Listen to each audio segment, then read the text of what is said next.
Hi. Welcome into... nobody even knows anymore. We're going to say twitch.tv/ a channel that used to stream podcasts regularly, but I don't know. Twitch.tv/ My name is Graham Day, and I'm joined by the man that we call Bib. I'll read Bib. Good afternoon, Graham. How are we doing? How are we bloody doing? Not too bad, not too bad. If you are getting this alert, be it on your podcast services or on YouTube, or maybe you're watching live on Twitch, hi. Don't be alarmed. This is the Ice Cream Uploads. Yes, that channel that used to make content all those moons ago. We are back now, once again, on the bandwagon making content. So do feel free to strap yourselves in, get yourself comfy. We've had the pre-show. We've given away a copy of EA Sports FC 24. You want to know who it is? Check in the Discord. Yeah. It's beans. Yeah. Oh, fuck. Spoilers. But yes, we are here to talk video games. This is The Scoop, the UK's #1 video game podcast, if we do say so ourselves. We are here to give you the biggest, the best, and the breaking stories from the world of video games, plus our thoughts and impressions. But if you are in the stream, please do feel free to get involved, because we want to hear your thoughts and your impressions on those stories. Please do, though, as well, because we are live on twitch.tv/ Ice Cream Uploads, but the live stream is turned into a podcast, the video on YouTube, and an audio podcast, and iTunes, and Amazon Music, and Google Play, where, like, one person ever has ever listened, and it was probably maybe testing it. Yeah. Nobody really listens. Absolutely. But there is other places where you can listen to it, like, you know, iTunes and Spotify and stuff like that. People do listen there, so please do feel free to get involved in the stream on behalf of those people that do listen. We appreciate it, and they would appreciate it very much. Before we go any further, though, I do want to remind you that the loot drop for this month has taken place. It is Monday, the first Monday of the month, and we have already given away a copy of FIFA, FC 24. Next month, who knows? Who knows? We'll see what we can give away. But if you want to get involved in that, all you need to do is be a sub on the channel. We automatically include you into the giveaway for that month. If you're a sub on the first Monday of the month, you're already included. All you need to do is claim it. Nice, nice. So please do that. Feel free. You don't have to sub, but we appreciate everyone that does support the channel, that does keep the lights and the mics on, as you can see from my camera view. There's a lot of likes. A lot of likes? A lot of likes. So, yeah, please do feel free to get involved. Okay. We are here to talk about a few stories today. We're going to kick off talking about PlayStation's Portal, which not sold on. The idea of it, I am not sold on, but it seems like everyone else is, because pre-orders have sold out already. In Japan, at least. We'll talk about that. We'll then talk about EAFC, which has sold not quite as much. 30% down, apparently, compared to last year. Todd Howard says Starfield was intentionally made to be played for a long time, and Marvel is getting delisted. Not the whole business, just Marvel's Avengers, you know, the game that didn't quite, you know, that'd be quite scary if it was. But yes. Before we do that, though, Mr. Bib, I'll read. Good afternoon, Graham. How's things? Afternoon. Yeah, good. Feeling good. Apart from my calf, my left calf's hurting a little bit, but I feel mildly recharged after my week off in Turkey. But yeah, I'm feeling good. What about you? How was your streams at weekend? Some good games on the weekend. I didn't get a stream in last Wednesday, but we had a decent stream on the weekend, which was nice. A lot of people turned up. You love to see it. And West has turned up today in the stream, which I don't even know who that guy is. He apparently used to stream. Bloody hell. Yeah, used to stream. I think he went to the same streamer class as Nietzsche. I think he's just admitted to something like that in the stream or something. I don't know. I mean, Nietzsche's a good guy. What that West is, though. Oof. Not my cup of tea. Oof, indeed. Okay, speaking about cup of teas, is the PlayStation Portal your cup of tea? Straight into it. I suppose you're going to have to find out after you've read the article, Graham. Ooh. Speaking of that, Bibby did actually tell me he has a clanger that he wants to drop on this and didn't tell me what it is. Usually I know what he's going to say before he says it, but today, no idea. So we'll find out after this. I'm bibbing you. You are? I'm click bibbing you. Just tell me the fucking news, man.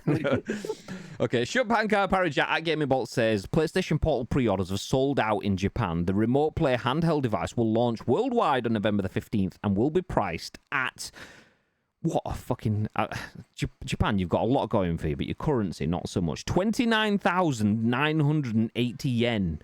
What the? That's a fucking effort. And anyway, it will be priced at almost 30,000 yen in Japan. As a remote play-only device that will stream PS5 titles over Wi-Fi, the PlayStation Portal hasn't come across as a device that's going to have a ton of mass market appeal, though in the build-up to its launch over a month from now, it seems to be attracting a fair bit of interest, particularly in Japan. As shared on Twitter by Genki_JPN, Genki I think it is, pre-orders for PlayStation Portal, which became available worldwide outside of PlayStation Direct on September 29th, have sold out at pretty much all online retailers in Japan, including Amazon, Sony Store, and many other. The portable system is priced at 30,000 yen, or about $200 in the United States. It's actually 19999, but you get the idea. The PlayStation Portal has attracted its fair share of skepticism since its reveal, including from me, having received criticism for its lack of cloud streaming, Bluetooth support, and support for other features like a native media player, though for now it seems like to be gearing up for a successful, nice, lots of sex in the launch nonetheless. That was supposed to be the word successful, just in case you get that. The device is set to release worldwide on November the 15th. Amazon sold out, Rakuten sold out, Yodobashi sold out, or Yodobashi even, Bit Camera, all the rest of the stores that's listed in that tweet sold out. So, PlayStation Portal, smashing it, apparently. Thoughts, Mr. Bibb? Yeah, do you know what? I was keen on the idea, especially for the price as well. I don't think £200 is that expensive, especially when an actual DualSense controller is about 50 or 60 quid. The screen itself is probably worth about £100 to £110, and then all the gubbins that goes on inside it. I think this is relatively priced. I think this is a half decent unit. I would have probably waited for a sale anyway because I'm cheap. And at the time, I didn't think I had that much interest in it. However, me being in Turkey and using remote play on my mobile phone to spin packs on EA FC as well as eFootball, and just going in doing a few pro clubs admin stuff and things like that, I think this might have a place, you know. Manan's internet isn't that strong over there, so it kind of was a little bit laggy, but in the house, just before I set off to go to Turkey, I was using remote play, so I didn't have to come into my office. I was downstairs, I was fucking about, and it's so flawless on my mobile. Like, it would be even better if I had the backbone like you've got with your controller. I mean, when me and you went to do a media event, you were sat in our hotel room doing your PUBG dailies. And that's probably the most use your backbone controller's got out of it, and that itself is probably 80 or 90 quid, right, just for the controller unit itself. Something like that. I think it was probably about 50, 60 because it might have been on a sale or something. But yeah, same. Which I think is actually quite expensive when you can get the Razer Kishi for around, I don't know, 50 or 60 quid again when it's on sale. So you're probably price matching with that kind of thing. But I feel like for what you're getting with this, it won't be for everybody. Let's be honest. Now, if this is £200, because, you know, currency, you're looking at dollars, it's exactly the same as pounds. I don't know why they end up doing that, but we never get a benefit at all when it comes to currency conversion. £200 for this, it does seem like quite a lot when you can spend the extra £150 and probably get a Steam Deck. It'd be the basic version of the Steam Deck, but a Steam Deck nonetheless that you can expand yourself if you can be asked doing that. But for £200 for me, having the ability to be able to play my PlayStation 5 downstairs in the front room with the amount of backlog games that I've got, and I'm not having to cart around, like, these PlayStation 5s are not small units. They're not like the small Xbox Series S, which is obviously like a fraction of the size of the Xbox Series X.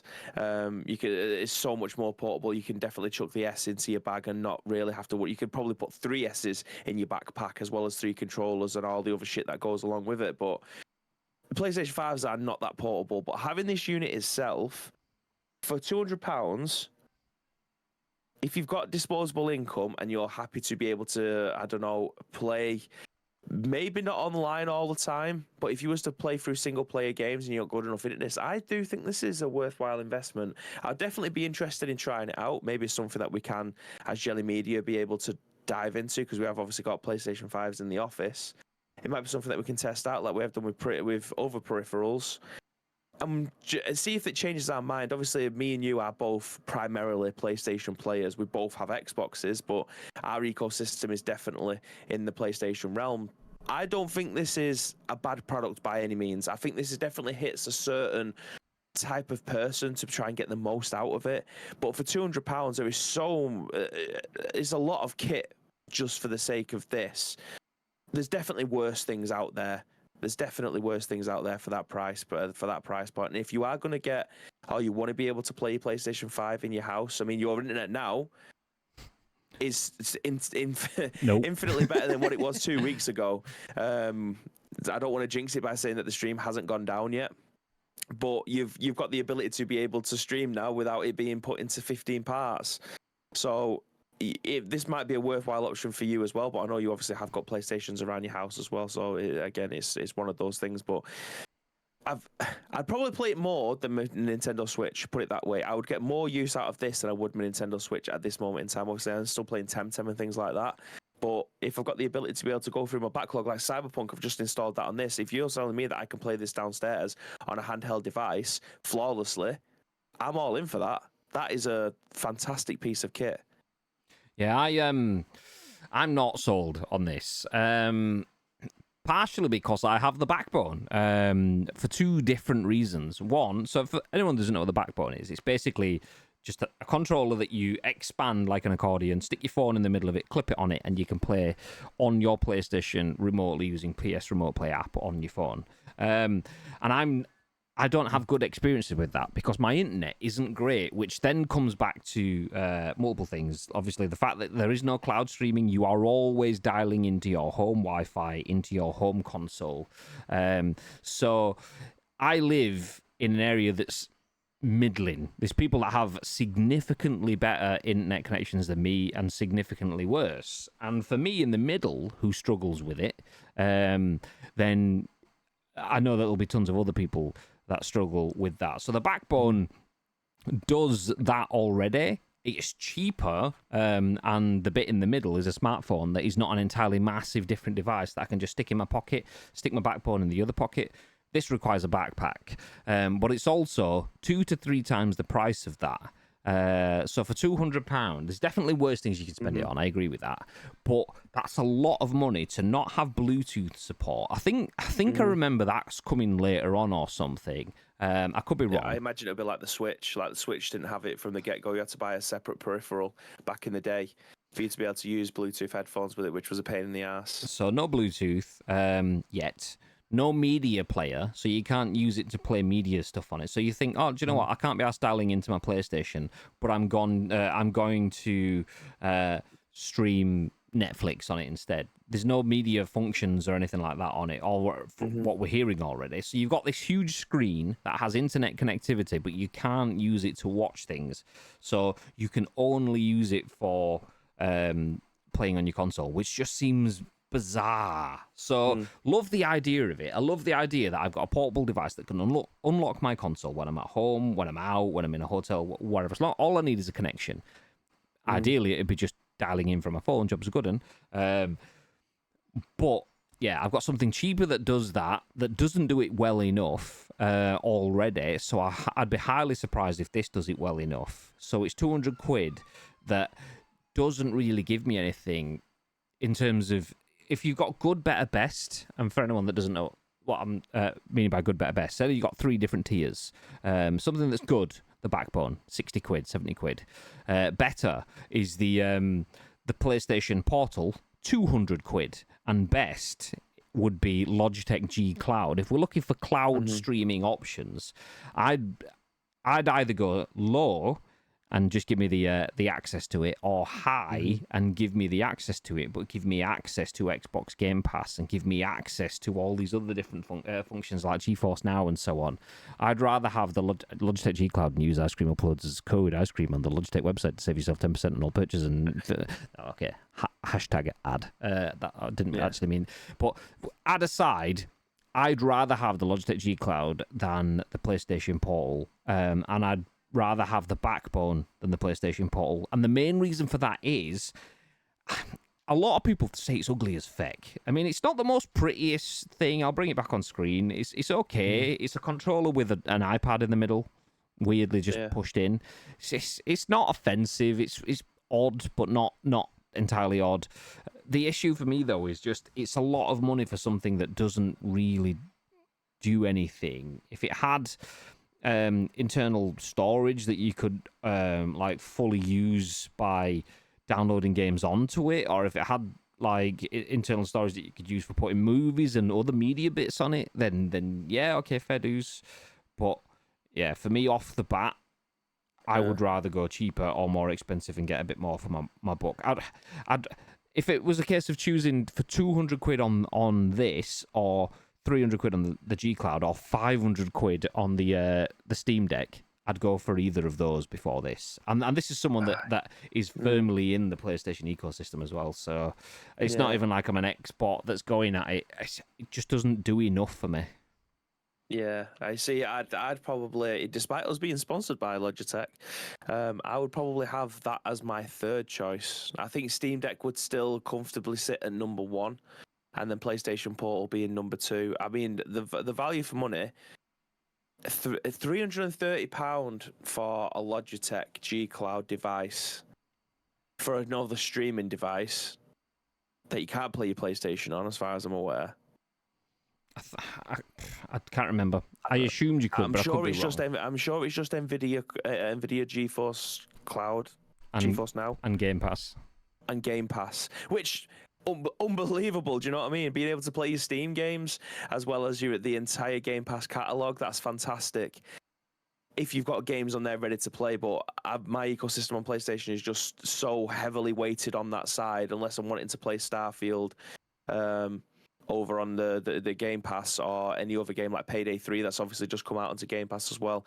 Both of those are massively viable options, but there's so much more that I want to play on my PlayStation. And yeah, I feel like if I'm paying £200, if I've got £400 available to me now, I'm still buying a Steam Deck every day of the week. Just I know you're only playing your PlayStation, your PC and Steam catalog with that. I understand that, but that is the daddy. That's the all-encompassing. That is the place where you're probably going to be playing more of your games. But then second to that is obviously going to be the PlayStation one. I feel like I can't wait for it to come out, because I want to see the in-depth reviews. I want to see Game Over Greggy going through this, every single inch of this device, because obviously he is someone that is... Shout out to Greg James. Yeah, shout out to Greg James. He is a PS Vita fan. I'm sure he still plays his. I'm sure he still remote plays into his PlayStation. Yeah, he's been shouting to PlayStation for the last few months, like, feck, Marcus Brownlee and all these other tech guys. Forget Linus Tech Tips and stuff like that. Give me the first look at it, and I'll tell you whether it's good or not. Yeah, none of these guys play this portable shit, and I play your Vita stuff right now. Like, it was him that got Patapon or whatever, the sequel to fucking whatever made thingy. But so I would trust his judgment over stuff. Like, obviously, there's a lot of people that actually trust our judgment when it comes down to stuff. You guys are fucking idiots. But he is one person that I would trust to go to. I know he is obviously a Sony fanboy, and he will give you, but I want to know the best and the worst, and he is always very impartial when it comes to that stuff. So I'm looking forward to seeing his deep dive of this device, because I do think that for someone like me, this is definitely something that's affordable and something that I can definitely get a lot of mileage out of, whether or not I'm in the office or in the house. I think it was Tito I was having a chat with on stream. If it was 14999, then I'd be okay. It's an extra 50 quid on top of that, which is obviously... It's 50 quid. Some people go, it's whatever. But it's 25% increase, 25% of the overall price. It's a good chunk. It's 1/4. Mm-hmm. So if it was 149, 150, I'd be like, okay, that's not bad. But when you're pushing it up to 200 quid, I feel like the justification, because you've got a £50 controller with a bunch of gubbins taken out, and an Android screen slapped in the middle of it, it's not going to cost them 50 quid to get the controller, and it's not going to cost them 50 quid to get the Android screen. So it just screams of markup for me. So I've got markup on top of questionable functionality. If it was 149, I'd be like, do you know what? You can't really go wrong with that. But at 199, for me, that's like, oh, well, you can go wrong with that. And I have done in the past with PlayStation's devices that were portable. For me, the PSP and the PS Vita never did what I wanted them to do. The PSP more so, the PS Vita less so. The only time I really got some out of it is when maybe completely legitimately did things to it for me. And skip over that bit. yeah, exactly. But by that point, it was already dead as a platform.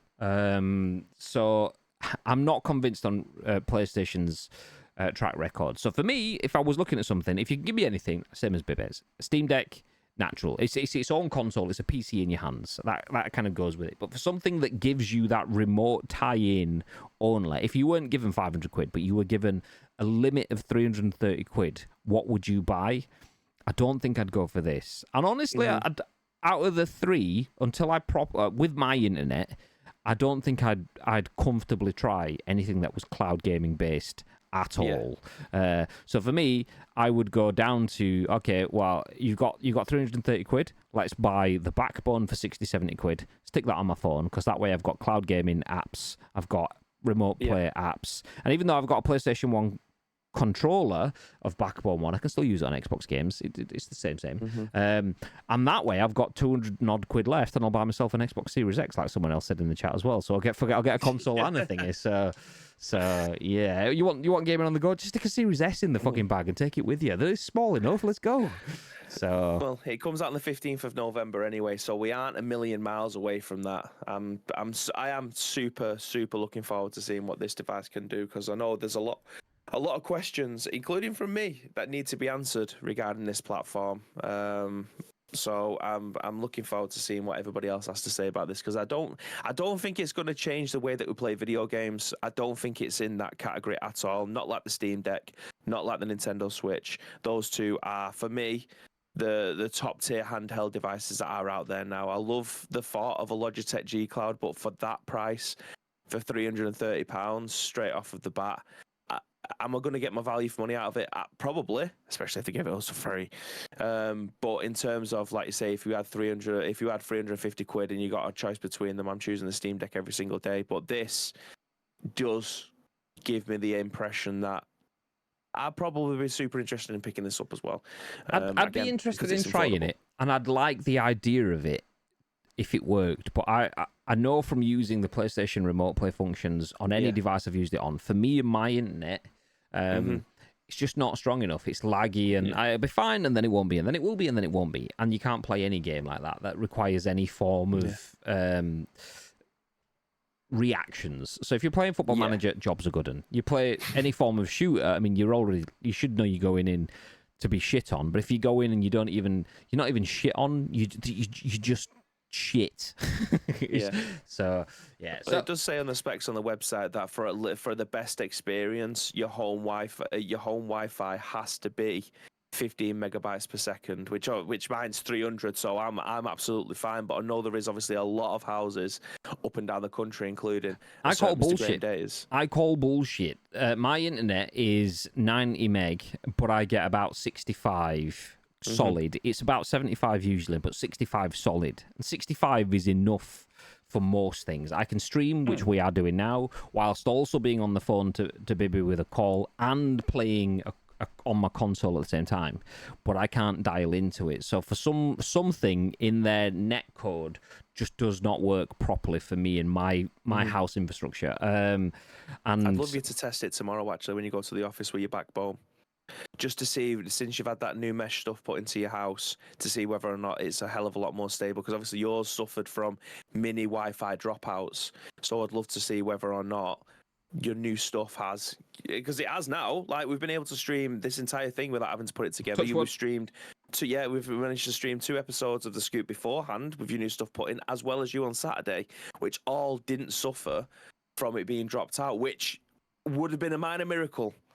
had you have not had all of this stuff put in before. But now you have. I'd love to see whether or not yours is a hell of a lot more stable, because I bet you'll see, I'm not saying major improvements, but to a degree where you're probably comfortable playing a lot of platformers, maybe not first-person Twitch shooters, but you might have a lot more success in getting through a game of PUBG, for instance. You may not win them all, but I think you'd have a better chance of actually putting up a good score on the leaderboard. Yeah, so like my issue is PUBG, for example.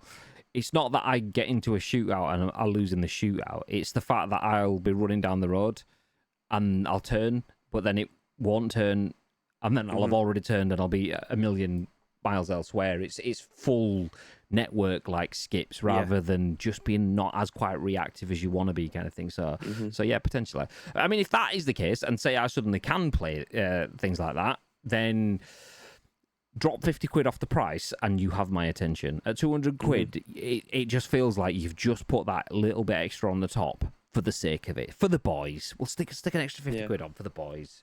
Jim Ryan's leaving in the summer, so, you know, we need to give him fucking, you know, a bit of a send-off. So stick 50 quid in for Jim. It feels like it's that sort of thing. You've already got 150 quid for something that's probably cost you 80 to make. You're already fucking quids in. So, yeah.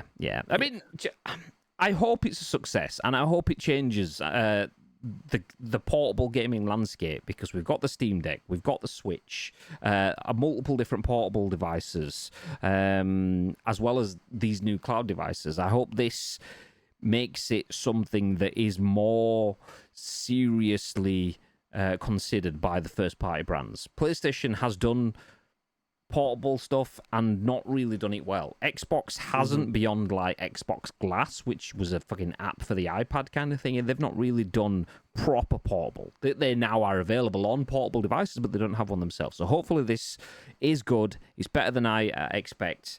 The price comes down a little bit and everyone jumps in, and we all fucking high five in the moonlight. Job's good, and yes please. But I'll wait to see. Shout out to Bully, by the way, who did drop in the chat a little bit ago. Looking for a giveaway equals PS5 stream. Anyone point me in the right direction? I wonder why that is. Go, Bully. Go. I'd rather spend my £200 on a Series S, says Phone. I get that. I would recommend the same too. As someone that primarily plays on a PlayStation and has a Series X, I would recommend playing on a Series S than buying this, the PlayStation Portal. But we'll see how good it is. Xbox Cloud on Meta Quest 2 and 3 now. Huge screen gaming. Yeah, but then that's just like, nope, I've got a big old screen. Me and Bibby went to Arcade Club in Bury and played on a big old screen. Big old screen's good to look at, but not good for gaming. Yeah. Bibby, how many people are alive? There's still 83 alive. Okay, and where are your teammates? Let me check the map. I can only see one of them. I'll have to check the other corner of the map. Back in a minute. Yeah. You get it. Anyway, net hadn't gone at all for the last few streams, touch wood. Portable gaming, you mean phones? Question mark. Exactly. That's kind of where it is for me. I'd rather, I mean, obviously the difference is a phone as a portable gaming device and buying a backbone for it is one of those like conversations that's not quite transparent. It's like when you get those chefs going, this meal will cost you £3 to make and you'll feed the entire family. You go, all right then. It's like, okay, well, what you need to do is you buy this 51p butter, nice. This bacon, lardons, that's the shit bit of bacon, no nutritional value, but it's only 75p. Oh, nice, okay. And then you throw it in your mega expensive specific pan that you've got at home. Well, I haven't got one of those, so that's 80 quid that I'm down already. Okay, and you cook that fine, just on your hob and stuff, and then you add the salt. Salt, where did you factor that in your 3 quid? Oh, I didn't. So, okay, well, I can buy some cheap salt. We'll call that an extra 50p for a small bit. Job was good and nice. Yeah, some pepper, a bit of fucking oregano and all that. Where the fuck are all... I'm just assuming... Oregano. Yeah, I'm just assuming you've got all this fucking shit in. And it's like, I haven't. So that's the only thing with mobile gaming is I would prefer to buy a backbone knowing that it will clip on my iPhone. But that's assuming I've spent £1,000 on an iPhone or contracted it out, you know what it is. So it is a little bit of that, but I would rather get a backbone and a mobile device than have to carry around the PlayStation Portal separate device, personally. Fair. Nah, it's different. Not like that. I don't believe it. Okay, we'll move ahead. Jordan Midler at VGC, nice. VGC says UK physical sales for EAFC are down 30%. compared to FIFA 23. But the sports game is the second biggest UK launch of the year. So EA Sports FC has earned the second biggest physical launch of 2023 in the UK. According to head of games industry biz Chris String, the first entry in the newly rebranded football series managed to beat Hogwarts Legacy in physical sales, but fell short of dethroning The Legend of Zelda Tears of the Kingdom. However, physical sales for EAFC are down 30% over FIFA 23, the last entry in the series before the branding split with football's governing body. Dring notes that EA had expected some short-term impact as a result of its rebrand away from FIFA, whose name it's used in video games for over 25 years. Notably, the Nintendo Switch version of the game is up physically versus FIFA 23. This is likely due to EA ditching the Legacy Edition from the Nintendo Switch version, which saw the last few years of FIFA releases on Switch relegated to a simple update of kits and players rather than a new game. EA Sports FC on Switch family makes the jump to the Frostbite engine and is feature complete with other formats. The most notable change in this year's game is the inclusion of women in Ultimate Team mode, allowing for mixed gender teams. Okay, we don't need to talk about the content of the game, but just sales of it. FIFA 23, 30% better than EA FC 24, at least in physical sales. Thoughts, Mr. Bibb? Yeah, it's one of these that do we really need to dissect this as much as, I mean, the headlines are there. Do you know what I mean? This is this was got to be one of the ones right over this, or the PlayStation Portal, which I think would have made a very good headline. But in all honesty, people will point towards the name change, and I don't believe that is the case at all. Really, I believe that there's just more people that are buying digitally nowadays. We've got a digital version of this game. Like, usually I would go out, I've got a shelf up here that has a lot of FIFA games, nearly all of them. I think it goes up to FIFA 22 that I had in physical form, and then the last two editions I've got just on digital. I wouldn't read into it too much. I imagine the player base is thriving more than ever now. Because obviously it's available on multiple platforms and now has crossplay. So whether or not it's people that have just moved over and wanted to play on a different platform, I don't know. I believe people want to read into this completely different than what's the actual reasoning for it. FIFA, great. EFC, bad. People hate this game. It's shit. That's kind of... I agree with what you're saying there. I kind of feel like this is where the news is taking you there. Look at how gloomy it is for EA with their FC game down 30%. Yeah. And it's the second biggest launch game of the year, physically. The only game to have beaten it is Nintendo's entire flagship game that has beaten it in physical sales. Nintendo Switch, a very physical console. Nintendo Switch sales, obviously still very physical. I mean, there is obviously digital options for Nintendo. There is digital marketplaces too. But a lot of people that have Switches like physical discs, like the cartridges, should have said. They like the cases. They like the whole idea of having something tactile. And for that to be the only game that beats it, it's not really that bad, especially with it being down 30%. That doesn't say it's a bad year this year. That says it had a great year last year, and with no stats in there about digital sales. I do find this quite a non-story. Like, great, physical sales are down in a world where people adopt digital much faster. Okay, great. But also, it's a massive success. Okay, great. So there's not really a story there. Nice. Yeah. So, yeah, I mean, it is an interesting trend on the industry. More people are going for digital. We knew it all along. It's not anything groundbreaking. It is good to see that the future is coming. The downside, though, is, I mean, Bully says, question is, does a game now have a 12-month life? I mean, games now have a very real life in terms of if you buy digital and digital only, then you don't necessarily have access to that game in a few years' time. We're seeing that with a number of games that like will have a lot of online-only content. But if the game is online-only downloadable and it's pulled off the stores, which we'll come to in a little bit, then even though you've paid for the game and you played it through it in 2011, whenever you got it, you can't actually download it anymore now. So you can't even search it up. You might be able to find it in your previous purchases and so on, but even that's questionable with history at most. So it's great for EA that they're selling shitloads more digitally, not having to play brick and mortar stores. There's all sorts of other things that comes off that, but it is kind of a worrying trend for video game preservation, especially with a lot of stores going, we don't care, we're only making content to be consumed now, because now is where the profits are. The future, we'll let them deal with that, or not, as the case is proven to be. Two of the best-selling consoles have very popular digital-only options priced to sell. Details, please. Which consoles? What are you saying? But yeah, I mean, there is a large uptake in digital content. It's fine. It's fine. Are you talking about Xbox and PlayStation there? I don't know what you're trying to say. But yeah, I mean, the shift to digital is fine. It's accessible. We just need the industry to keep up with that demand and make things permanently accessible going forward. Where did we say? On PlayStation, it does.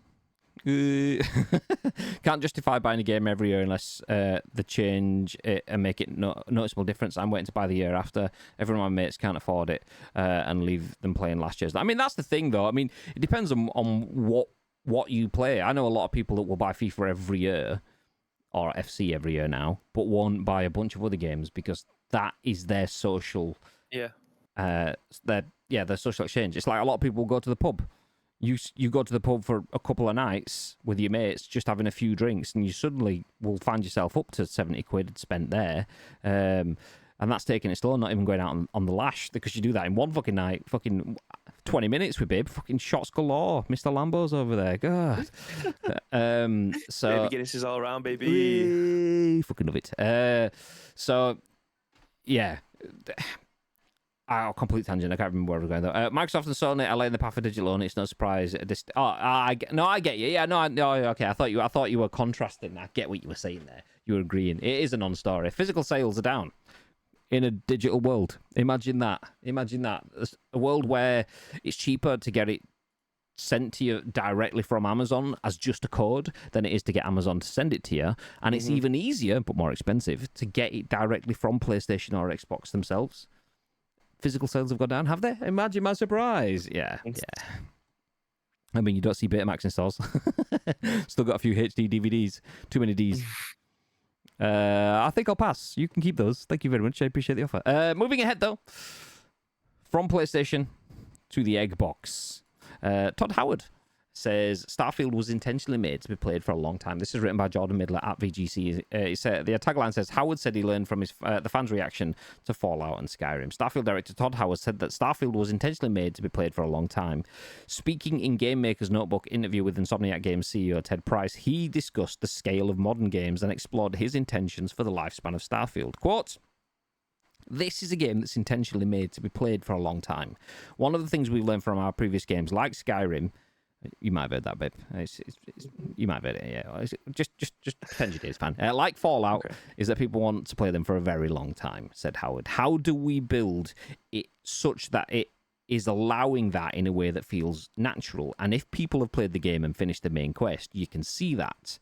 Howard here is referring to Starfield open-ended New Game Plus system, which has been lauded by players for its creativity and unique nature. Howard was also asked about developers' need to further push themselves as technology evolves in the gaming space. I think it starts with the developers. It has to write, Howard told Price. I think it starts with technology. You're seeing new hardware. You want to use it in new ways. You're looking at game demos going, quote, we could do this.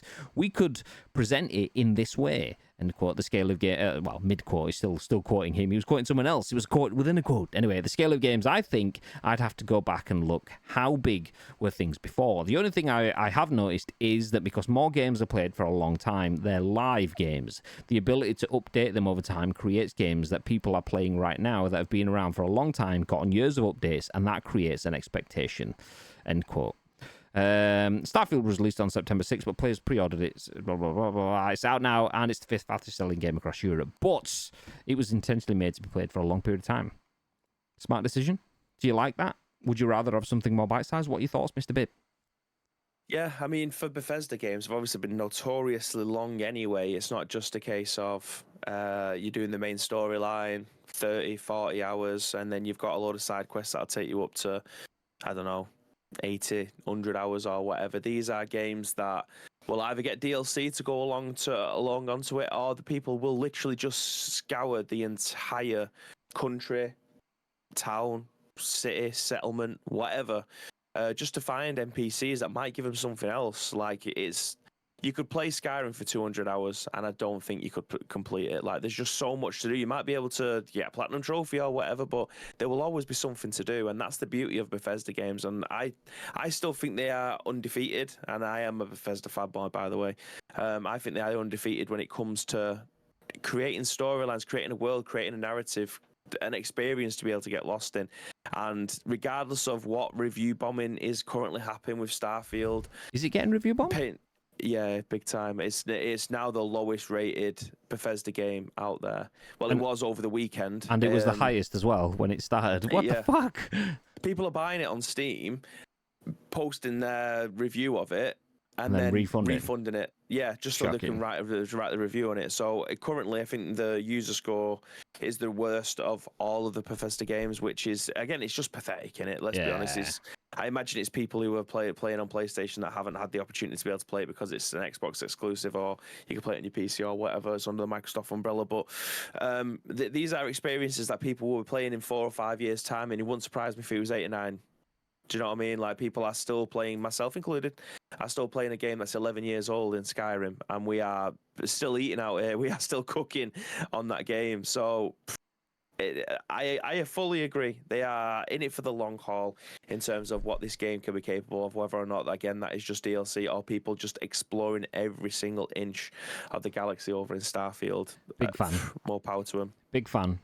Any developer, should I say, that says we want to make a game that's going to last forever or last for a long time because it's aimed at people that want to play it for a long time.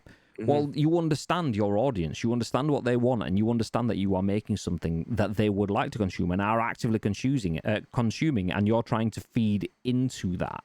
That's the perfect way.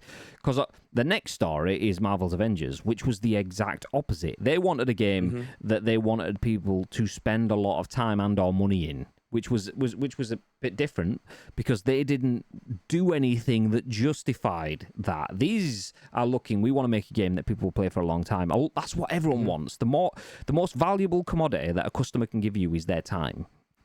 Yeah. Obviously, money is valuable, but often more time equals more money. So time is money in that sort of sense. So if you get a lot of time from a user, you are more likely to get ad revenue as well as direct in-game purchases and all the rest that comes with it.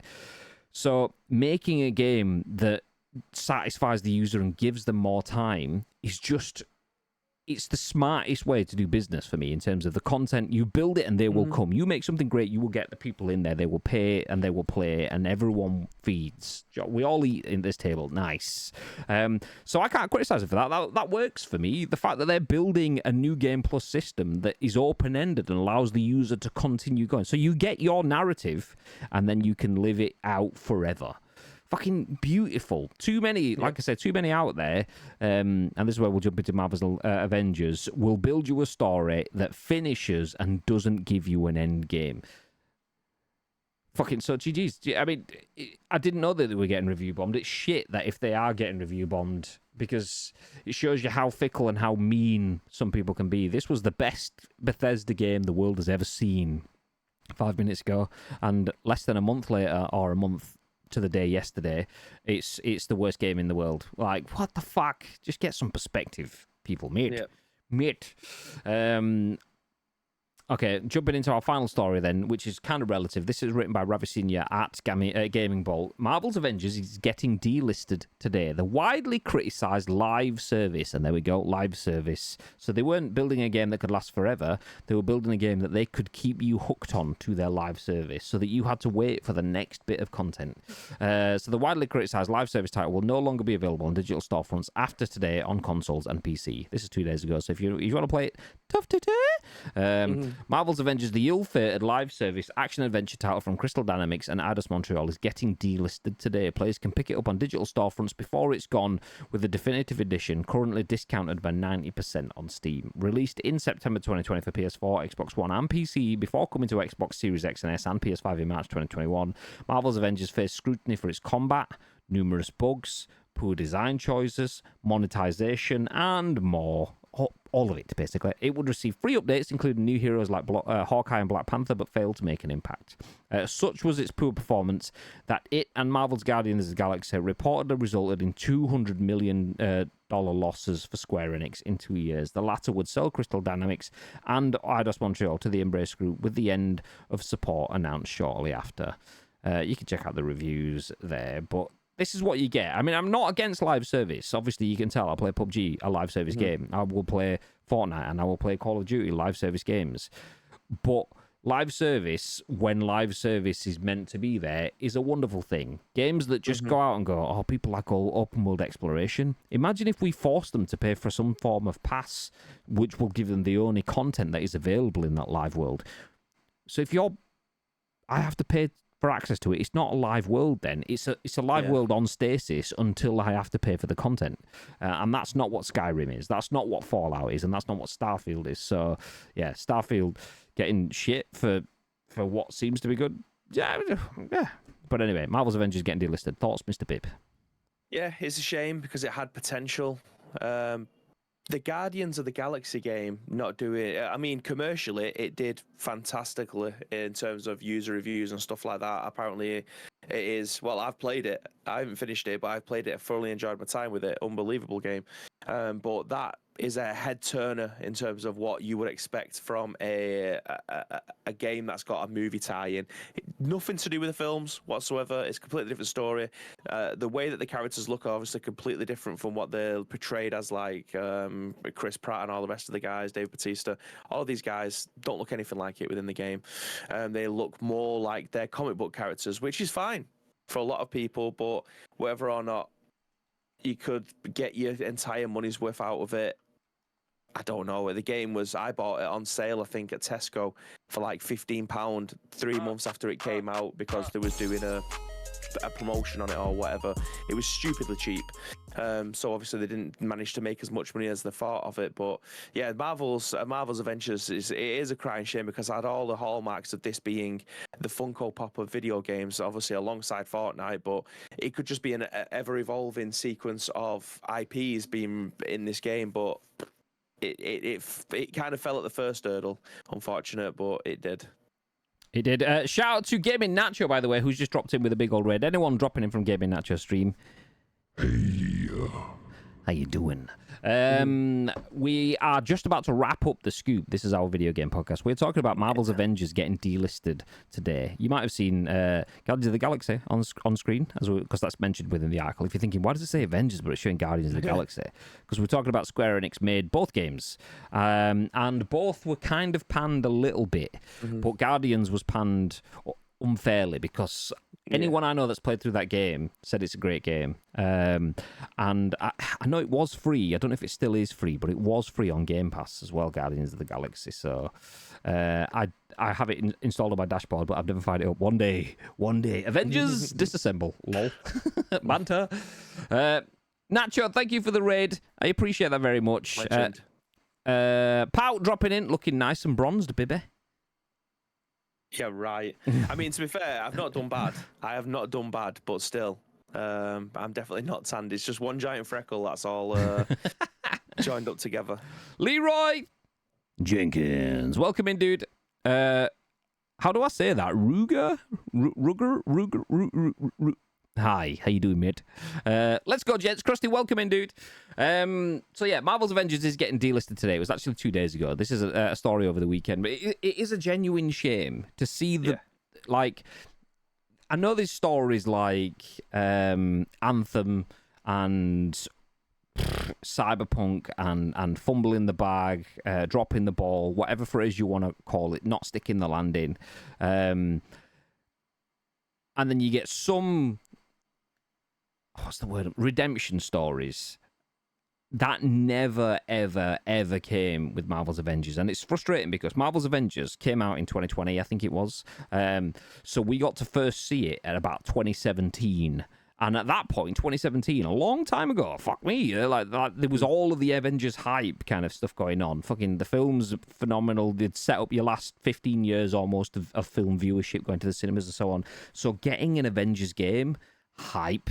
Yes, Tony Stark didn't look like Tony Stark. We spoke about this before. He looked more like Timmy Stark because they did their own version rather than taking the MCU branding. But once you got past that, okay, fine. It was just, there was no saving that game because the core of the game was broken. There was never any plans for an end game. Avengers usage, nice. Didn't even mean it, but we'll go for it. There was never any plans for an end game that satisfied what the audience were looking for. The audience were looking for what Spider-Man was brought to us through Insomniac Games on the PlayStation. A good cinematic, obviously we've got the Marvel Cinematic Universe, but that's what people were judging off, a cinematic Marvel experience on consoles, and they didn't really get that. They kind of got that, but then they got some weird fucking, I can't even classify it. Some game that didn't have substance, that didn't have anything for people to keep coming back to after it, even though that's kind of what they wanted you to do. Yeah, level up every character. Why? I don't know. Just because you can? All right. Nice. And that's that awkward silence conversation. It's like that. Guardians of the Galaxy, on the other hand, Square nailed that because they went in to tell a story rather than try to keep people around. So it's a shame that it seems like Square, obviously the fact that they've had to sell off parts of their business to the Embrace Group, as a result, that means that they're probably not going to be making any more Marvel games. But in terms of the progression, it was night and day from what we started with and what we ended up with in terms of Avengers to Guardians of the Galaxy. You know, after those learnings, the next one would have been an absolute smash, but here we are. Needed a free roam like GTA. Exactly. I mean, imagine that. GTA, but as the Hulk, just trashing shit, punching. I mean, people put Hulk in GTA in mods and stuff. The fact that GTA is a better Avengers game than Avengers is a problem. And there's been so many games that their best versions are within GTA, and that is a problem. But anyway, what also is a problem is the fact that we are out of time. Thank you very much, everyone, for dropping in for the stream. Nacho for the raid as well. Let me give you a little bit of a recap as to what news we've spoke about today. We kicked things off talking about PlayStations and the PlayStation Portal, the hands-free console. Let me bring it up on screen if you weren't here. It sold out in Japan. So despite being something that we weren't convinced about on the channel, it's actually sold bits, and now Bibby is potentially a convert. He is interested in trying that out. Next up, EA Sports physical sales for FC24 were down 30% compared to the previous year, but it is still doing strong. Don't worry about that. It's just trends. People are buying more digital games, and it was still one of the biggest games ever to be sold this year, so I'm sure they're probably not losing that much sleep over it. Elsewhere, Todd Howard says that Starfield was... How did they know? Sheep! Todd Howard says that Starfield was intentionally made to be played for a long period of time, as you'd expect. Someone built a long-term action RPG to give you long-term action in an RPG environment. No, imagine that, I know.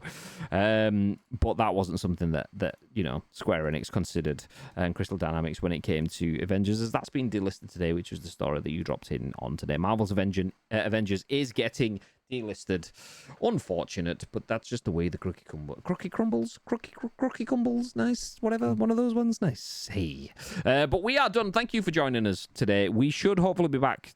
Actually, we're probably not going to be back tomorrow because I'm in the studio, Bibby's at home, stuff.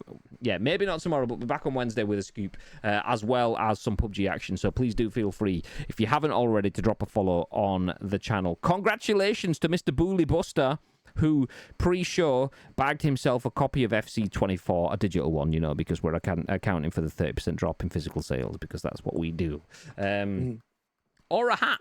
We'll see where that conversation goes. But congrats to Bullet and everyone else that took part in the loot drop for this month. We'll be back with another one for next month. But before any of that happens, Mr. Bib. Yeah. Would you like to add anything? Yes, thank you very much to each and everyone who's joined us for the first episode of the Scoot this week. We very much appreciate it. We actually have some calls tomorrow afternoon, so it could be a little bit of a sparse one. I think ideally it's probably going to be Wednesday. Yeah. Our next one. Yeah.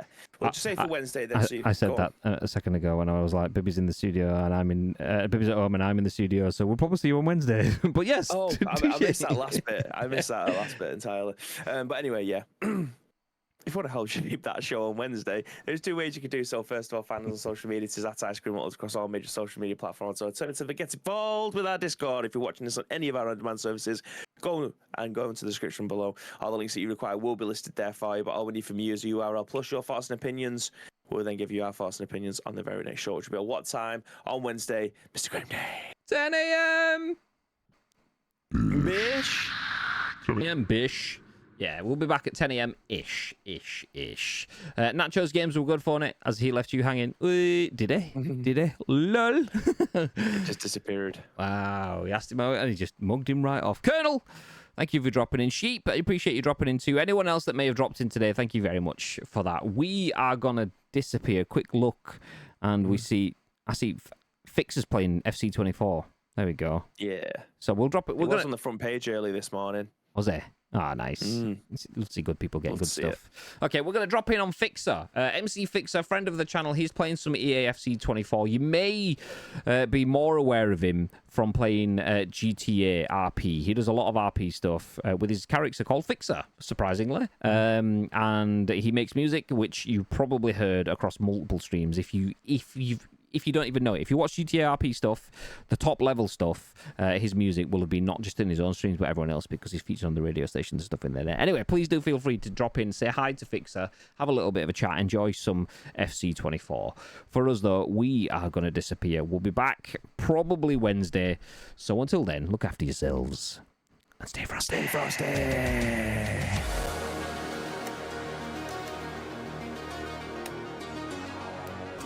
Just dumb stuff.